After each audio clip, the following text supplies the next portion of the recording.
Hi friends, welcome to my channel story book by Aradhya. మన్నించు ఓ ప్రేమ season 2 part 25.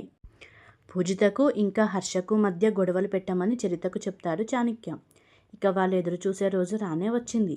చరిత వాళ్ళ ప్లాన్లో భాగంగా ఆ రోజు ఆఫీస్కి వెళ్ళదు. ఆ రోజు ఈవినింగ్ పూజిత ఆఫీస్ అవ్వడానికి 2 hours ముందు పర్మిషన్ తీసుకొని బయటకు వెళ్ళిపోతుంది. అలా బయటకు వెళ్ళిన పూజిత తన స్కూటీ తీసుకొని 1 hourకి సిటీ అవుట్స్కట్స్లో తను అనుకున్న ప్లేస్కి రీచ్ అయ్యి ఇంకో 1 hour ఏర్పాట్లు అవి చేసుకొని టైం చూసుకొని ఆఫీస్ టైం అయిపోయింది అనుకొని హర్షకి కాల్ చేస్తుంది పూజిత. చాలా సీరియస్గా వర్క్ చేసుకుంటున్న హర్ష మొబైల్ రింగ్ అవ్వడంతో నెంబర్ చూడగానే లిఫ్ట్ చేశాడు. హలో, ఏమండి, మీ వర్క్ కంప్లీట్ అయ్యిందా అని అడుగుతుంది పూజిత. ఇంకా అవ్వలేదు కానీ దేనికి కాల్ చేసావో చెప్పు అని అంటాడు హర్ష వర్క్ చేసుకుంటూనే. ఏం లేదు, మీరు వర్క్ కొంచెం త్వరగా కంప్లీట్ చేసుకొని నేను మీకు వాట్సాప్లో షేర్ చేసిన లొకేషన్కి రండి అని అంటుంది పూజిత. నువ్వెక్కడికి వెళ్ళావు? అయినా నేనెందుకు రావాలి? నేను రాను అని అంటాడు సీరియస్గా. పూజిత కొంచెం గట్టిగా నవ్వి, మీరు ఇంత స్వీట్గా అడిగితే ఎందుకు వస్తారు? అందుకే మీకు ఒక వీడియో పెట్టాను, అది చూసి అప్పుడు చెప్పండి వస్తారో రారో అని చెప్పి కాల్ కట్ చేస్తుంది పూజిత. వీడియోనా? ఏం వీడియో అనుకొని వాట్సాప్ ఓపెన్ చేసి ఆ వీడియో చూసి షాక్ అవుతాడు హర్ష. ఆ రోజు హర్ష రెడీ అవుతున్న పూజిత నడుము చూశాడు కదా. అప్పుడు పూజిత హర్షని ఏడిపించాలనుకుంటుంది కదా. అప్పుడు తన మొబైల్లో వీడియో మోడ్ ఆన్ చేసి డ్రెస్సింగ్ టేబుల్పై పెట్టి హర్ష దగ్గరికి వెళ్ళి కోపడుతుంది. అదంతా వీడియోలో ఉంటుంది. తర్వాత పూజిత హర్ష చేతిని విడిపించుకొని డ్రెస్సింగ్ టేబుల్ దగ్గర మొబైల్ తీసుకొని కిందికి వెళ్ళిపోతుంది అని మెన్షన్ చేశాను చూడండి. ఇక హర్ష ఆ వీడియో చూసి ఈ అమ్మాయి మరీ ఇంత అల్లరిపిల్లేంట్రా బాబు అని అనుకుంటూ ఉండగా పూజిత కాల్ చేయడంతో లిఫ్ట్ చేసి, ఏయ్, ఇప్పుడు ఈ వీడియో ఎవరికి చూపించి నన్ను బ్లాక్మెయిల్ చేయాలనుకుంటున్నావే అని అడుగుతాడు కాస్త కోపంగా. ఆహా, ఇంకెవరికి? తమ లవర్, సారీ తమరి లవర్ గారికి మహాశయ్య అని. ఇప్పుడు కానీ మీరు రాకపోతే అప్పుడు ఈ వీడియో మీ గర్ల్ఫ్రెండ్ గారి మొబైల్కి ఫార్వర్డ్ అవుతుంది అని చెప్పి కాల్ కట్ చేసి మనసులో ఇలా అనుకుంటుంది. ఆ సైకో కానీ ఈ వీడియో చూసిందంటే పాపం బిడ్డ చచ్చిపోద్దేమో అనుకొని నవ్వుకుంటూ ఉంటుంది. హర్ష ఫోన్ పక్కన పెట్టేసి చైర్లో నుంచి లేచి అబ్బా అని తల పట్టుకొని ఏదో ఆలోచిస్తూ నించుంటాడు. మరోవైపు కొంతసేపటికి తన ప్లాన్ ఇంప్లిమెంట్ చేసుకోవడానికి సిద్ధమై ఉన్న దానిలా ఆఫీస్లోకి ఎంటర్ అవుతుంది చరిత. ఆఫీస్ టైం అయిపోవడంతో అప్పటికే చాలామంది స్టాఫ్ వెళ్ళిపోయి ఉంటారు. ఈలోపు చరితకు చాణక్య కాల్ చేయడంతో లిఫ్ట్ చేసి, చెప్పండి సార్ అని అంటుంది. ఎక్కడున్నావు? ప్లాన్ ఇంప్లిమెంట్ చేశావా అని అడుగుతాడు చాణక్య. ఇప్పుడే ఆఫీస్లో ఎంటర్ అయ్యాను సార్, ఈలోపే మీరు కాల్ చేశారు అంటుంది చరిత. ఓకే, ఆ హర్షకి ఏమాత్రం డౌట్ రాకుండా ప్లాన్ వర్కౌట్ చేయి అని చెప్పి నా బంగారం కానీ అక్కడ ఉందా అని అడుగుతాడు. చరిత మనసులో బంగారం ఎంత పెట్టి కొన్నాడు అని తిట్టుకొని ఏదో గుర్తొచ్చి వామ్మో మైండ్ వాయిస్ అనుకొని, అయినా ఇప్పుడు నా ఫేస్ రీడింగ్ చేయడానికి వాడు ఎదురుగా లేడు కదా అనుకొని, అయినా పూజిత నువ్వెక్కడ మర్చేసుకొని పుట్టావే? లేకపోతే అందానికి బ్రాండ్ అంబాసిడర్లా ఉండే నా హర్షతో నీకు పెళ్లి కావడం ఏంటో, ఇంకో పక్క అందానికి అసూయ పుట్టించేలా ఉన్న ఆ చాణక్య గారు నిన్ను ఇష్టపడ్డమేంటో, నిన్ను నా హర్షతో విడదీయడానికి వీళ్ళతో కలిసి నేను ప్లాన్ వేయడమేంటో అని చరిత అనుకుంటూ ఉండగా, ఏయ్, ఉన్నావా పోయావా? ఉలుకు పలుకు లేకుండా ఏం ఆలోచిస్తున్నావు అని అంటాడు చాణక్య కాస్త చిరాగ్గా. సార్ ఉన్నాను, పూజిత మేడం ఇక్కడ లేరు సార్ అని చెప్పి. ఎందుకు అడుగుతున్నారు సార్ అని అడుగుతుంది. నా బంగారాన్ని ఫాలో చేసేవాళ్ళు ఇప్పటిదాకా తను ఎక్కడికో బయటకు వెళ్ళడం చూసి ఫాలో చేసి ట్రాఫిక్లో మిస్ చేశారంట. ఒకవేళ మళ్ళీ ఆఫీస్కి ఏమైనా వచ్చిందేమోనని అడుగుతున్నాను అంటాడు. ఇక్కడైతే లేరు సార్, మేబీ ఇంటికి వెళ్ళిపోయి ఉండొచ్చు అంటుంది చరిత. సరే, ముందు నువ్వు వెళ్ళి మన ప్లాన్ ఇంప్లిమెంట్ చేయి అని చెప్పి కాల్ కట్ చేస్తాడు చాణక్య. సరేనని హర్ష క్యాబిన్ డోర్ ఓపెన్ చేసిన చరిత హర్ష అంటూ అతని వెనుక నుండి గట్టిగా హక్ చేసుకొని వెక్కి ఏడుస్తూ ఉంటుంది. హర్ష చరిత చేతులు తీసి వెనక్కి తిరిగి కంగారుగా, ఏమైంది చరిత, ఎందుకు ఏడుస్తున్నావు అని అడుగుతాడు ఆమె కన్నీళ్లు తుడుస్తూ. చరిత ఏడుస్తూనే, హర్ష, మరేమో ఇంట్లో నాకొక మ్యాచ్ చూశారు, ఆ అబ్బాయి నన్ను ఎక్కడో చూసి ఇష్టపడ్డాడట. ఆ అబ్బాయికి చాలా ఆస్తిపాస్తులు, అలాగే యుఎస్లో చాలా కంపెనీస్ ఉన్నాయంట. మా పేరెంట్స్ ఎలా అయినా నేను ఆ పెళ్లి చేసుకోవాల్సిందే అని పట్టుబట్టారు. వాళ్ళన్నీ మాట్లాడేసుకున్నారు. రేపు నన్ను జస్ట్ ఫార్మల్గా చూసుకోవడానికి మాత్రమే వస్తున్నారు. హర్ష, నేను నీకు ముందే చెప్తున్నాను, నేను రేపు అలా వాడి ముందుకెళ్ళి పెళ్లి కూతురులా కూర్చోవలసి వస్తే అంతకుముందే చావనైనా చేస్తాను కానీ నిన్ను తప్ప నా భర్త ప్లేస్లో ఎవరిని ఊహించుకోలేను అని చెప్పి హర్షను అలాగే హక్ చేసుకొని ఏడుస్తూ ఉంటుంది చరిత. చరిత, కూల్ డౌన్, నువ్వు అనుకునేలా ఏం జరగదు, నేను జరగనివ్వను కూడా. ఇంతకీ అబ్బాయి పేరేంటి అని అడుగుతాడు హర్ష. హర్ష అంత సడన్గా అడగడంతో ఏం చెప్పాలో తెలియక వెంటనే చాణక్య అని చెప్పేస్తుంది. చాణక్యనా అని ఆ అబ్బాయి గురించి ఇంకా డీటెయిల్స్ ఏమైనా తెలుసా అని అడుగుతాడు. చరిత మనసులో అమ్మో, ఇప్పుడు కానీ నేను నోరు విప్పితే ఇంకా ఏం చెప్పేస్తానో ఏంటో అనుకొని అబ్బాయి గురించి నాకు ఇంకేం తెలియదు హర్ష అని చెబుతుంది. సరే అని, అయినా అంకుల్ వాళ్ళు ఇంత సడన్గా ఈ డెసిషన్ ఎందుకు తీసుకున్నారు అంటాడు హర్ష. మీ పెళ్ళై 5 months అయిపోతున్నా నువ్వు ఇంకా ఆ పూజిత చేత డైవర్స్ పేపర్స్ మీద సైన్ చేయించలేదు కదా, అందుకే వాళ్లకు నీ మీద నమ్మకం పోయి అది మంచి సంబంధం అని చేసేస్తున్నారు అని చెప్తుంది చరిత. సరే ఇక నువ్వు ఏడవకు, ఇప్పుడు నేను మీ ఇంటికి వచ్చి అంకుల్ వాళ్ళతో మాట్లాడతాను పద అని చెప్పి చరిత చేయి పట్టుకొని తీసుకెళ్తుంటే చరిత హర్షను ఆపి, హర్ష, నేను ఆల్రెడీ వాళ్ళతో మాట్లాడాను, మనకి ఒక ఛాన్స్ మాత్రమే ఇచ్చారు. అదేంటంటే రేపు ఈవినింగ్ పెళ్లి చూపులు కాబట్టి ఆ లోపు నువ్వు ఆ పూజితతో సైన్ చేయించి ఆ పేపర్స్ చూపిస్తేనే అప్పుడు నిన్ను నమ్మి ఆ సంబంధాన్ని క్యాన్సిల్ చేస్తామని చెప్పారు అని అంటుంది చరిత. వాట్, ఇంత సడన్గానా? అది కూడా రేపు ఈవినింగ్ లోపు ఆ అమ్మాయి చేత సైన్ చేయించాలంటే అది ఎలా వీలవుతుంది చరిత అంటాడు హర్ష. నాకు ఇలా చెప్పడం ఇష్టం లేదు కానీ నువ్వు అమ్మాయిని మానసికంగా అవసరమైతే శారీరకంగా టార్చర్ చేసి మాటలతో హింసిస్తేనే అప్పుడు తను నీకు డైవర్స్ ఇస్తుంది అని చెప్తుంది చరిత. ఏం మాట్లాడుతున్నావు చరిత, నువ్వు ఇలా మాట్లాడతావని నేను అస్సలు ఎక్స్పెక్ట్ చేయలేదు. నువ్వేనా ఇలా మాట్లాడుతుంది? Okay, I can understand. నువ్వు నేనెక్కడ నీకు దూరం అయిపోతానని ఇలా మాట్లాడుండొచ్చు, బట్ మన స్వార్థం కోసం ఏమీ తెలియని ఒక అమాయకురాలని హింసించాలా? నో చరిత, ఐ కాంట్ అంటాడు హర్ష. చరిత కన్నీళ్లు తుడుచుకుంటూ, ఎవరు హర్ష అమాయకురాలు? ఆ పూజితనా?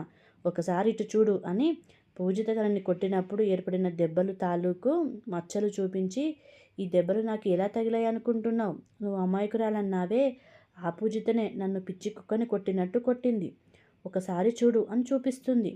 హర్ష అసహనంగా, స్టాప్ ఇట్ చరిత, చాలు, ఇప్పుడు నేను తనని తిట్టాలని అనవసరంగా ఆ అమ్మాయి మీద ఎందుకు నిందలు వేస్తున్నావు? తను అలాంటి అమ్మాయి కాదు అంటూ చరిత భుజాలు పట్టుకుంటూ, I can understand your situation, నువ్వేం భయపడకు, అంతా నేను చూసుకుంటాను అని అంటాడు హర్ష. చరిత హర్ష చేతులు విదిలించుకొని, ఏం మాట్లాడుతున్నావు హర్ష, నేను నిందలు వేస్తున్నానా? ఓకే, కమ్ విత్ మీ అని చెప్పి హర్ష చేయి పట్టుకొని సీసీ ఆపరేటర్ రూమ్కి తీసుకెళ్తుంది. హర్ష అసహనంగా, చరిత ఇప్పుడు ఇక్కడికి ఎందుకు తీసుకొచ్చావు అని అడుగుతాడు. చరిత హర్ష చేతిని వదిలి, వెయిట్ హర్ష అని చెప్పి ఆపరేటర్ దగ్గరికి వెళ్ళి, శ్రీరామనవమి రోజు పూజిత మేడం క్యాబిన్లోని ఫుటేజ్ ప్లే చేసి మీరు బయటకు వెళ్ళండి అని చెప్పి అతను ప్లే చేసి బయటకు వెళ్ళిపోయాక, కమ్ హర్ష, తమరు అంతగా నమ్మే ఆ అమ్మాయి చేసిన నిర్వాకం చూడు అని చెప్పి ఆ రోజు పూజిత కొట్టిన ఫుటేజ్ అంతా చూపిస్తుంది. హర్ష అప్పుడు కనిపిస్తున్న దృశ్యం చూసి తన కళ్ళు రక్తం వర్ణంలో ఎరుపుగా మారిపోయి తన పిడికిలి బిగుసుకుంటుంటే, ఇప్పటికైనా నమ్ముతావా హర్ష అంటుంది చరిత. హర్ష, నువ్వు ఆ రోజు తనను ఎవరో కిడ్నాప్ చేయబోయారు అని చెప్పావని కన్సల్ట్ చేయడానికి తన క్యాబిన్కి వెళ్ళి, అయ్యో పూజిత, నిన్నెవరో కిడ్నాప్ చేయబోయారంట కదా, ఈసారి కాస్త జాగ్రత్తగా ఉండు, ఒంటరిగా ఎక్కడికి బయటకు వెళ్ళకు అని చెప్పాను హర్ష. దానికి ఆ అమ్మాయి నన్ను అంతలా కొట్టి లాస్ట్లో, నువ్వు నా మొగుడిని వదిలేసి వెళ్ళిపో, లేకపోతే చంపేస్తాను. నా అదృష్టం బాగుండి నేను పనిచేసే నా కంపెనీ బాస్తోనే నా పెళ్లి జరిగింది, ఇంత ఆస్తి నాకు దక్కబోతుంది, నువ్వుంటే అవేమీ నాకు దక్కవు, అందుకే మళ్ళీ ఆయన జోలికి రాకుండా ఉండమని చెప్తూ అలా నన్ను కొట్టింది అని చెబుతుంది చరిత. నేను పోనీలే, ఏదో కోపంలో ఉండి అలా మాట్లాడుతుంది, ఈ విషయం నీకు తెలిస్తే అనవసరంగా నా వలన ఎక్కడ అమ్మాయిని హత్య చేస్తావో అని భయపడి ఇన్ని రోజులు నీకు చెప్పకుండా ఉన్నాను, బట్ నువ్వు తను ఇన్నోసెంట్ అంటున్నావు కాబట్టి ఈ ఫుటేజ్ నీకు చూపించాను, కానీ వేరే ఉద్దేశంతో కాదు. ఇకేం చేస్తావో నీ ఇష్టం, నా నిర్ణయం కూడా నీకు చెప్పేశాను, ఇక నేను వెళ్తాను అని చెప్పి అక్కడి నుండి వెళ్ళిపోతుంది చరిత.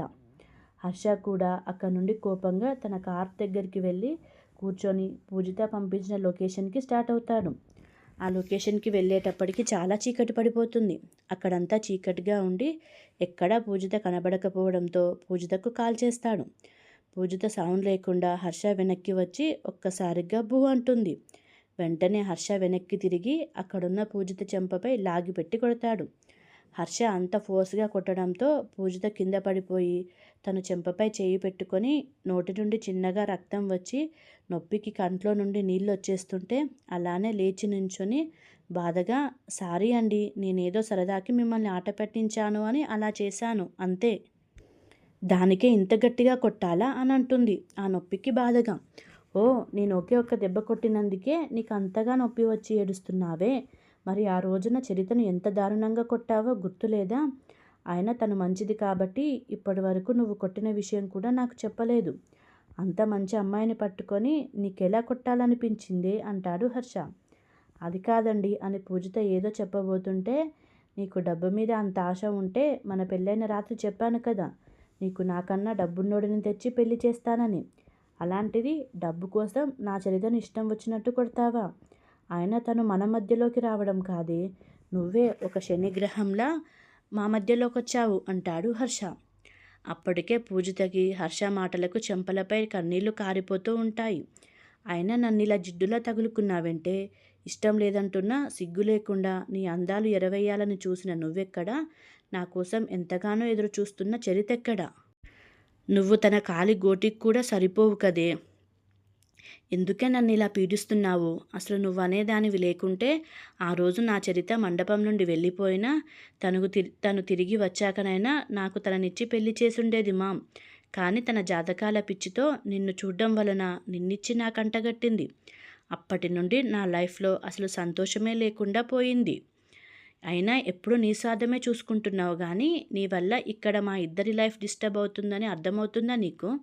నేను నీ వెంటే తిరగాలని, చివరికి నన్ను నీ అందాలతో మాటలతో రెచ్చగొట్టి అని హర్ష ఇంకా ఏదో అంటూ ఉండగా పూజిత గట్టిగా చెవులు మూసుకొని ఏడుస్తూ, ఆపండి ప్లీజ్, ఆపండి, ఇక నేను వినలేను. ఎందుకు ఇలా మాట్లాడుతున్నారండి? అసలు ఇలా మాట్లాడుతుంది మీరేనా? ప్లీజ్ ఇక నన్ను మీ మాటలతో హింసించకండి, నేను వినలేను. మీరు నన్ను ఎన్ని మాటలన్నా సరే నేను మాత్రం మిమ్మల్ని ఆ చరిత చేతికి అప్పగించలేను. ఆ చరిత మీరు అనుకుంటున్న అంత మంచిది కాదు. మా అందరికీ కనిపించే తన స్వభావం మీకెందుకు కనిపించడం లేదు? ఆ చరితకు మీ మీద ఉన్న ప్రేమ ఒక రాక్షస ప్రేమ అని పూజిత ఇంకేదో మాట్లాడుతుండగా అప్పటికే పూజిత మాటలకు హర్షకు కోపం ముంచుకురాగా కోపంగా పూజిత మెడ పట్టుకొని, ఇంకొక మాట నా చరిత బంగారం గురించి నీ నోట్లో నుంచి వచ్చిందంటే చంపేస్తాను. నేను నీకు మా ప్రేమ గురించి ఇంతలా చెప్తున్నా కూడా నువ్వు నన్ను వదలను అంటున్నావు కదా, సరే అయితే అని తన చెయ్యి తీసేసి, ఇక నేను నిన్ను డైవర్స్ ఇవ్వమని ఎప్పుడూ అడగను. అసలు జీవితాంతం నీ మొగుడిని అని ఒక టాటూ వేయించుకొని జీవోత్సవంలో బ్రతికేస్తాలే. తమరు మాత్రం మా డబ్బులలో మునిగి తేలుతూ హాయిగా ఉండండి. అక్కడ నా చరిత బంగారం నాకు దూరం కాలేక, వేరేవాడికి భార్య కాలేక రేపు ఈ లోకాన్ని వదిలేసి వెళ్ళిపోతుంది. నేనేమో జీవితాంతం తన జ్ఞాపకాలతో బ్రతికేస్తాను. నువ్వు మాత్రం హ్యాపీగా ఉండు అని అంటాడు హర్ష. పూజిత ఏడుస్తూనే, అది కాదండి, ఇప్పుడు మీరు ఏదో కోపంలో ఉన్నారు. నేను తర్వాత మీతో మాట్లాడతాను. అప్పుడు మన ప్రాబ్లం సాల్వ్ అవుతుంది. ఇప్పుడు మాత్రం మీరు ఇంటికి వెళ్ళండి అంటుంది పూజిత. హర్ష అంతలా చెప్పినా కూడా పూజిత ఇంకా మనం అంటూ తన స్వార్థం గురించి ఆలోచిస్తుంటే హర్షకి ఇంకా కోపం పెరిగిపోయి పక్కనే ఉన్న తన కార్ గ్లాస్ విండోని బలంగా కొడతాడు. అది పగిలి చేతికి పెంకులు గుచ్చుకొని రక్తం వస్తున్నా కూడా పట్టించుకోకుండా నడుచుకుంటూ అక్కడి నుండి కొంచెం దూరం వెళ్ళిపోయి తల పట్టుకొని రేపు చరిత ఏ అఘాయిత్యం చేసుకుంటుందో ఏంటోనని భయంగా ఆలోచిస్తూ ఉంటాడు హర్ష. పూజిత అక్కడే ఉండిపోయి హర్ష తనను అన్న మాటలన్నీ తలుచుకొని ఏడుస్తూ, ఎందుకండి నన్ను ఇలా ఇన్ని మాటలు అంటున్నారు? నేను మీకు జిడ్డులా తగులుకున్నానా? మిమ్మల్ని నా వల్లో వేసుకోవడానికి దిగజారిపోయానా? నేను మీ భార్యనండి, మిమ్మల్ని రెచ్చగొట్టాల్సిన అవసరం నాకేంటండి? నేను మీ మీద ప్రేమతో అన్న మాటలు మీకు రెచ్చగొట్టినట్లు అనిపించాయా? అసలు ఏ భర్త అయినా తన భార్య గురించి ఇంత నీచంగా మాట్లాడతాడా? ఇవే మాటలు ఇంకొకరిని అని ఉంటే వాళ్ళు ఆ మాటలు తట్టుకోలేక వదిలేసి వెళ్ళిపోయేవాళ్ళేమో. కానీ నేను మాత్రం మిమ్మల్ని వదిలేయలేను. ఒకవేళ అలా చేస్తే మీరు ఆ చరిత చేతుల్లోకి వెళ్ళిపోతారు.